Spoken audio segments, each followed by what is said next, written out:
আচ্ছা দেখেন, আপওয়ার্ক যদি এই যে এই ধরনের সাসপেন্ড করে আপনার অ্যাকাউন্ট, তাইলে আপনি কি করবেন, এই যে ফিল আউট মরে ক্লিক দিবেন।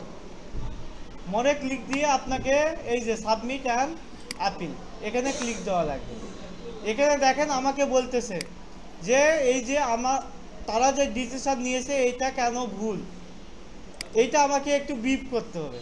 তো আমি একটা বিপ এখানে লিখে আনছি, ওইটা আমি দিয়ে দিলাম।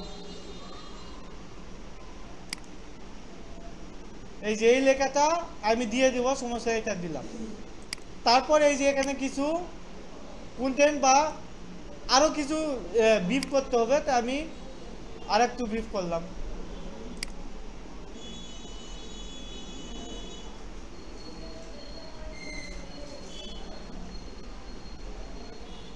এই যে আমাকে বলতেছে যে you have any new information or additional context, যে আমার কাছে আরও এমন কিছু ইনফরমেশান আছে কিনা যেইটা আমি কি করতে পারি, রিকনসিডার আওয়ার ডিসিশন, আমরা ডিসিশনটা কনসিডার করতে পারি আর কি। তো এইটা আমি এখানে সুন্দরভাবে লিখে দিয়েছি। দেওয়ার পরে আমি যে আগে কাজ করছি এইটার কিছু প্রুফ চাইছে তারা। এখানে দেখেন, এখানে কিন্তু এনআইডি না, ডোন্ট আপলোড আইডি ডকুমেন্ট। আমি যে আগে কাজ করছি এইটার কিছু স্ক্রিনশট লাগবে। তো আমি এখানে কিছু স্ক্রিনশট আপলোড দিয়ে দিই, ওপেন দিলাম।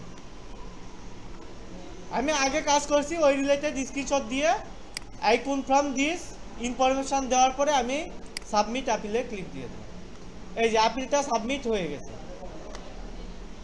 ট্র্যাক ইওর অ্যাপিলে ক্লিক দিলে এটা কোন পর্যায়ে আছে আমি দেখতে পাবো, রিভিউয়ে আছে। তো আমি আশা করি এইটা তারা দেখে সলিউশন করে দিবে। হ্যাঁ, রেড রেড আর দেখাবে না। তো এটা রিভিউ থাক, আশা করি এটা সলিউশন হয়ে যাবে।